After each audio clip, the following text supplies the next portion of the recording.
হয় ঋতুমণি, এইখিনি মুহূৰ্তত মই মানৱেন্দ্ৰ শৰ্মা চৌহদত উপস্থিত আছোঁ আৰু এয়া মানৱেন্দ্ৰ শৰ্মা চৌহদৰ পৰিৱেশ, সামগ্ৰিক পৰিৱেশটো দেখুৱাইছে কেমেৰা পাৰ্চন দীপক মোৰ সৈতে উপস্থিত আছে। দুদিন পূৰ্বে যিগৰাকী প্ৰতিবাদকাৰী মৃদুল ইছলামৰ দুৰ্ভাগ্যজনকভাৱে মৃত্যু হৈছিল, সেইগৰাকী মৃদুল ইছলামৰ স্মৃতিত বা সেইগৰাকী মৃদুল ইছলামৰ আত্মাৰ সদ্গতিৰ বাবে ইয়াত সৰ্বধৰ্ম প্ৰাৰ্থনা সভা শ্ৰদ্ধাঞ্জলি অনুষ্ঠানৰ আয়োজন কৰিছে প্ৰদেশ কংগ্ৰেছে। তাৰ সমান্তৰালকৈ দেখা গৈছে যে যুৱ কংগ্ৰেছৰ নেতৃবৰ্গ তেওঁলোকো আহি উপস্থিত হৈছেহি আৰু এনেধৰণৰ এটা ইনপুট আৰক্ষীৰ ওচৰত আছিল যে যুৱ কংগ্ৰেছৰ যিসকল সদস্য তেওঁলোকে প্ৰতিবাদী কাৰ্যসূচী গ্ৰহণ কৰিব পাৰে আৰু তেনে উদ্দেশ্যতে আজি আচলতে যুৱ কংগ্ৰেছৰ নেতৃবৰ্গৰ বিৰুদ্ধে অভিযান আৰম্ভ কৰা হৈছে। কিছু সময় পূৰ্বে আজি পুৱাৰ ভাগতে হোটেল আইৰিছত জু ৰোডত থকা হোটেল আইৰিছত যুৱ কংগ্ৰেছৰ ৰাষ্ট্ৰীয় সভাপতি উদয় ভানু শিৱ তেওঁক আচলতে আটক কৰি ৰখা হৈছে। এইখিনি মুহূৰ্তত যুৱ কংগ্ৰেছৰ কাৰ্যকৰী সভাপতি প্ৰদেশ যুৱ কংগ্ৰেছৰ কাৰ্যকৰী সভাপতি সাগৰিকা বৰদলৈ আছে। সাগৰিকা, কি ক'ব এইখিনি মুহূৰ্তত আপোনালোকৰ কি কাৰ্যসূচী আছে মানৱেন্দ্ৰ শৰ্মা চৌহদত? আচলতে আপোনালোক সকলোৱে অৱগত যে সেইদিনা যেতিয়া ৰাইজৰ স্বাৰ্থত আমি প্ৰতিবাদ কৰিছিলোঁ, যেতিয়া আমি ৰাজভৱন চলো কাৰ্যসূচীত অংশগ্ৰহণ কৰিছিলোঁ, আমাৰ সতীৰ্থ মৃদুল ইছলামক কন্দুৱা গেছ প্ৰয়োগ কৰি তেখেতৰ মৃত্যু হ'ল। আজি আমাৰ সতীৰ্থ এজনৰ মৃত্যু হ'ল। তেখেতৰ স্বৰ্গগামী আত্মাৰ সদ্গতি কামনা কৰি আমি সৰ্বধৰ্ম প্ৰাৰ্থনা সভাত অংশগ্ৰহণ কৰিবলৈ ইয়ালৈ আহিছোঁ। আমাৰ এজন সতীৰ্থক এই আৰক্ষী প্ৰশাসনে চৰকাৰৰ বিজেপি চৰকাৰৰ শাসনৰ সময়ত ৰাইজৰ হৈ মাত মাতিবলৈ যাওঁতে তেওঁৰ জীৱনটো গ'ল। এতিয়া আমি তেখেতৰ আত্মাৰ সদ্গতি কামনা কৰি যেতিয়া সৰ্বধৰ্ম প্ৰাৰ্থনা সভা অনুষ্ঠিত কৰিছোঁ, আপোনালোকে দেখিছে যে আমাৰ ৰাষ্ট্ৰীয় সভাপতিক আবদ্ধ কৰি ৰাখিছে হোটেলৰ কোঠাৰ ভিতৰতে।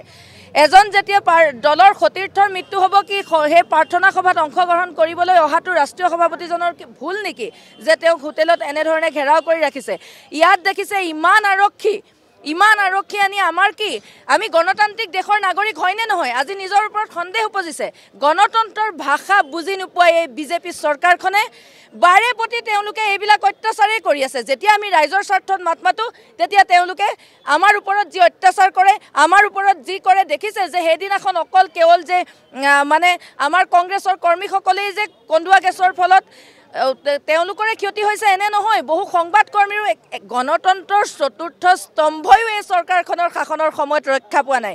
এনে পৰিস্থিতি এতিয়া আমাক তেওঁলোকে এই পৰিৱেশ কৰি দিছে, যি পৰিৱেশত আমি আমাৰ সতীৰ্থজনৰ মৃত্যুৰ বাবে প্ৰাৰ্থনা কৰিবলৈও একগোট হ'ব নোৱাৰোঁ।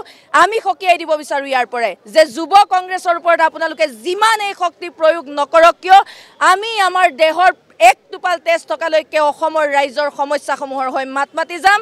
আমি ৰাইজৰ অধিকাৰৰ হতে মাত মাতি যাম। আপোনালোকৰ যিমান শক্তি আছে প্ৰয়োগ কৰক। আমি বুকু পাতি দিছোঁ। প্ৰয়োজনত হিমন্ত বিশ্ব শৰ্মাই তেওঁৰ পুলিচক লগাই আমাক যদি গুলিয়াবলৈ আহে আমি বুকু পাতি আছোঁ। আহক, কিন্তু ৰাইজৰ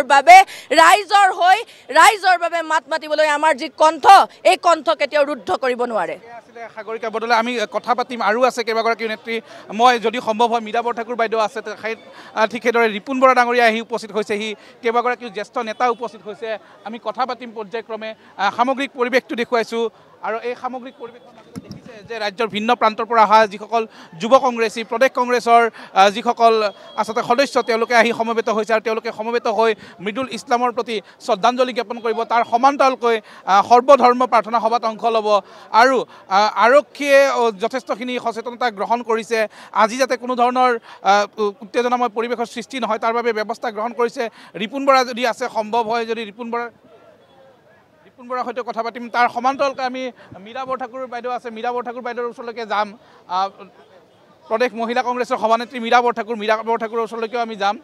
আমি তেওঁলোকে কেনেধৰণৰ প্ৰতিক্ৰিয়া প্ৰকাশ কৰে সেয়া চাবলৈ যত্ন কৰিম। কিন্তু এই যি প্ৰতিবাদী কাৰ্যসূচী, এই প্ৰতিবাদী কাৰ্যসূচী অব্যাহত আছে আৰু কংগ্ৰেছ কৰ্মী, যুৱ কংগ্ৰেছৰ নেতৃবৰ্গ উপস্থিত আছে।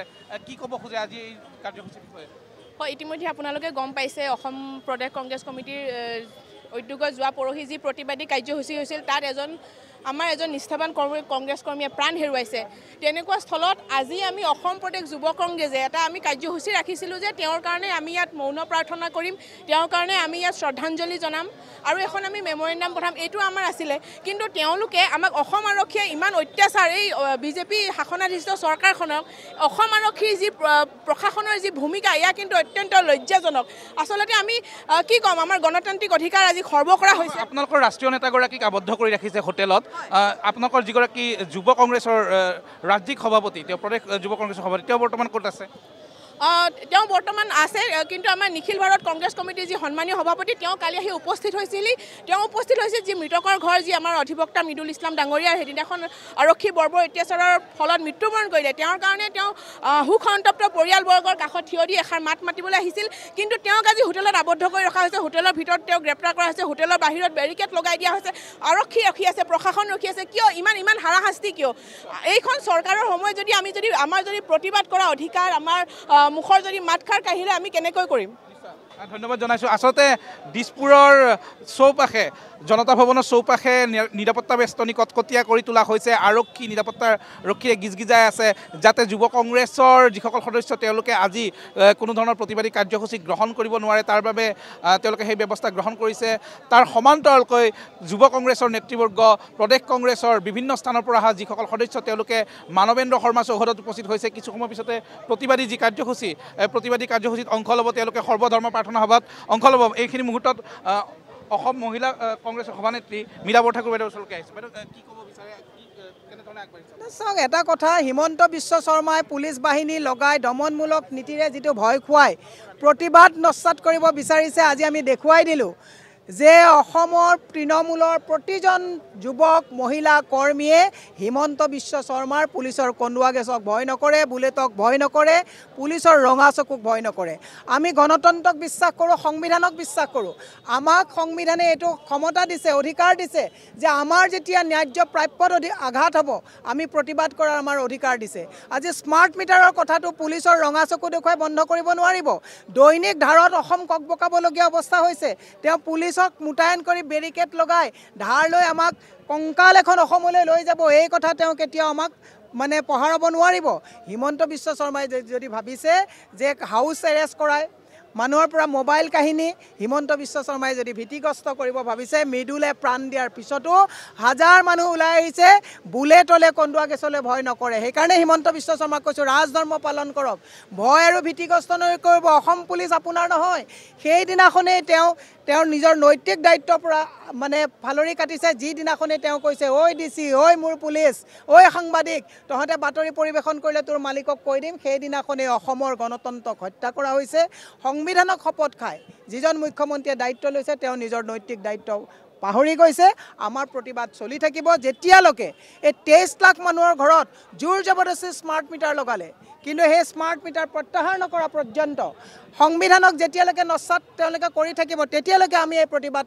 সাব্যস্ত কৰি ৰাখিম এই মুহূৰ্ততো আপোনালোকৰ নিখিল ভাৰত যুৱ কংগ্ৰেছৰ যিগৰাকী সভাপতি ৰাষ্ট্ৰীয় সভাপতি তেওঁক কিন্তু আবদ্ধ কৰি ৰাখিছে হোটেলৰ কথাত তেওঁৰ সৈতে কাকো সাক্ষাৎ কৰিব দিয়া নাই তেওঁৰ মোবাইলসমূহো ইতিমধ্যে লৈ লোৱা বুলি হিমন্ত বিশ্ব শৰ্মাৰ এইটো নতুন কথা নেকি ৰাহুল গান্ধী ডাঙৰীয়াই যেতিয়া ন্যায় যাত্ৰা কৰিছিলে তেওঁক তেনেকৈ পাৰ্মিশ্যন দিয়া নহ'ল কিন্তু তেওঁলোকে প্ৰত্যেকটো ৰাস্তাত পাৰ্মিশ্যন পায় আজি সৰ্বভাৰতীয় যুৱ কংগ্ৰেছৰ সভাপতিজনক ইয়াত আহিছে তেওঁতো ইয়াত কোনো মৰণাস্ত্ৰ লৈ পেলাই অহা নাই প্ৰতিবাদ তেওঁলোকে আমি অহিংসভাৱে আন্দোলন কৰিব আহিছোঁ তাত হাউচ এৰেষ্ট কৰাইছে আজি আমাৰ জুবেৰ নামক হাউচ এৰেষ্ট কৰা হৈছে ই কি প্ৰমাণ কৰে হিমন্ত বিশ্ব শৰ্মাই ভয় খাইছে তেওঁ জুলুঙাৰ মেকুৰী বাজ হ'ব ধাৰত পুত খুৱাইছে অসমক লুণ্ঠন কৰিছে তেওঁ পৰিয়ালৰ সা সম্পত্তিৰ কথাবিলাক বাহিৰ হৈছে এই কথাবিলাকক যাতে আমি বাহিৰলৈ লৈ যাব নোৱাৰোঁ তেওঁৰ কাৰণে পুলিচৰ ৰঙা চকু দেখুৱাইছে কিন্তু অসমৰ কংগ্ৰেছে যেতিয়া পৰ্যন্ত তেওঁৰ দুৰ্নীতিৰ বিচাৰ নহ'ব যেতিয়া পৰ্যন্ত স্মাৰ্ট মিটাৰ বন্ধ নহ'ব যেতিয়া পৰ্যন্ত অত্যাৱশ্যকীয় সামগ্ৰীৰ মূল্য বৃদ্ধি ৰোধ নহ'ব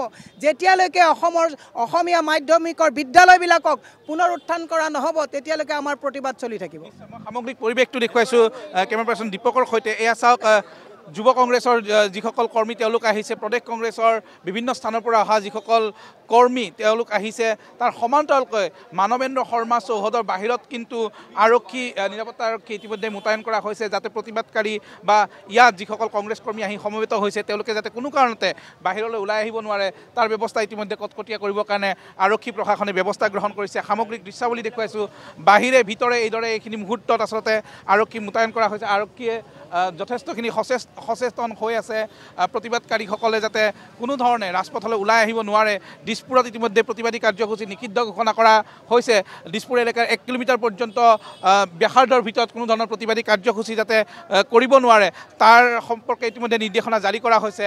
আৰু তাৰ পিছতো যুৱ কংগ্ৰেছৰ নেতৃবৰ্গ যিহেতু আজি ইয়াত উপস্থিত আছে আৰু আৰক্ষীৰ ওচৰত ইনপুট আছে যে তেওঁলোকে আজিও প্ৰতিবাদী কাৰ্যসূচী গ্ৰহণ কৰিব পাৰে, তেওঁলোকে হয়তো ৰাজপথলৈ ওলাই আহিব পাৰে।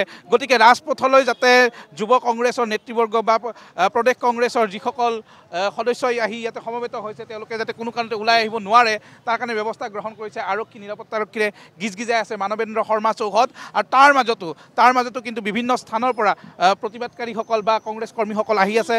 বহু স্থানত বহু কংগ্ৰেছ কৰ্মী বিশেষকৈ যুৱ কংগ্ৰেছৰ যিসকল ৰাজ্যিক নেতৃবৰ্গ বা জিলা পৰ্যায়ৰ নেতৃবৃন্দ তেওঁলোকক ইতিমধ্যে আটক কৰা বুলি খবৰ আহিছে বা তেনেধৰণৰ দাবী কৰিছে। আৰক্ষীয়ে নিৰাপত্তা ব্যৱস্থা সুনিশ্চিত কৰাৰ কাৰণে ব্যৱস্থাখিনি গ্ৰহণ কৰিছে। তাৰ সমান্তৰালকৈ কংগ্ৰেছ কৰ্মীসকলেও কিন্তু তেওঁলোকৰ যি প্ৰতিবাদী কাৰ্যসূচী সেই প্ৰতিবাদী কাৰ্যসূচী বা বিশেষকৈ আজি মৃদুল ইছলামৰ আত্মাৰ সদগতিৰ বাবে যি সৰ্বধৰ্ম প্ৰাৰ্থনা সভা আয়োজন কৰিছে সেই সৰ্বধৰ্ম প্ৰাৰ্থনা সভা চলাই নিবলৈ তেওঁলোক বদ্ধপৰিকৰ হৈছে। ইতিমধ্যে মানৱেন্দ্ৰ শৰ্মা চৌহদত এইদৰে গোট খাইছে বিভিন্ন স্থানৰ পৰা অহা কংগ্ৰেছ কৰ্মীসকলে। আমি বিভিন্নজনৰ মতামত ইতিমধ্যে গ্ৰহণ কৰিছোঁ আৰু তেওঁলোকে কিদৰে এই প্ৰতিবাদী কাৰ্যসূচীত অংশ ল'বলৈ আগবাঢ়ি আহিছে সেই দৃশ্য আমি দেখুৱাইছোঁ। বিভিন্ন স্থানৰ পৰা আহিছে কংগ্ৰেছ কৰ্মীসকল। এইসকল কংগ্ৰেছ কৰ্মীয়ে আজি এই প্ৰতিবাদী কাৰ্যসূচীত অংশ ল'বলৈ আগবাঢ়ি আহিছে। আৰু মই কৈছোঁ ইতিমধ্যে যে যিসকল কংগ্ৰেছ কৰ্মীয়ে ইতিমধ্যে উল্লেখ কৰিছে যে সৰ্বধৰ্ম প্ৰাৰ্থনা সভা তেওঁলোকে কৰিছে, তেওঁলোকে প্ৰতিবাদী কাৰ্যসূচী লোৱাৰ কোনো এই পৰ্যন্ত তেওঁলোকৰ ওচৰত তেনেধৰণৰ কোনো পৰিকল্পনা নাই বুলি কৈছে। কিন্তু তাৰপিছতো আৰক্ষী নিৰাপত্তা কৰ্মীয়ে সমগ্ৰ পৰিৱেশ যাতে কোনো কাৰণতে যাতে পৰিস্থিতিৰ অৱনতি নঘটে বা কোনো ধৰণৰ প্ৰতিবাদী কাৰ্যসূচী যাতে ল'ব নোৱাৰে কংগ্ৰেছ কৰ্মীসকলে তাৰ ব্যৱস্থা গ্ৰহণ কৰিছে। এয়া আমি দেখুৱাইছোঁ সামগ্ৰিক পৰিৱেশ। অসম প্ৰদেশ যুৱ কংগ্ৰেছ কমিটিয়ে শ্ৰদ্ধাঞ্জলি জ্ঞাপন অনুষ্ঠান কৰিছে মৃদুল ইছলামৰ স্মৃতিত। ইয়াতে সৰ্বধৰ্ম প্ৰাৰ্থনা সভা তেওঁলোকে অনুষ্ঠিত কৰিব। তাৰ সমান্তৰালকৈ প্ৰতিবাদী কাৰ্যসূচী যাতে নহয় বা অনুষ্ঠিত কৰিব নোৱাৰে তাৰ বাবে আৰক্ষী নিৰাপত্তা কৰ্মীয়ে ইতিমধ্যে ব্যৱস্থা গ্ৰহণ কৰিছে। আমি সামগ্ৰিক দৃশ্যাৱলী দেখুৱাইছোঁ। এয়া এগৰাকী প্ৰয়াত মৃদুল ইছলাম। ইতিমধ্যে প্ৰদেশ কংগ্ৰেছে তেওঁক শ্বহীদ হিচাপে ঘোষণা কৰিছে আৰু তেওঁৰ স্মৃতিতে আজি এই শ্ৰদ্ধাঞ্জলি অনুষ্ঠানৰ আয়োজন কৰিছে। কংগ্ৰেছ কৰ্মীসকল আহিছে আৰু তেওঁলোকে এই প্ৰতিবাদী কাৰ্যসূচীত অংশ ল'বলৈ আগবাঢ়িছে।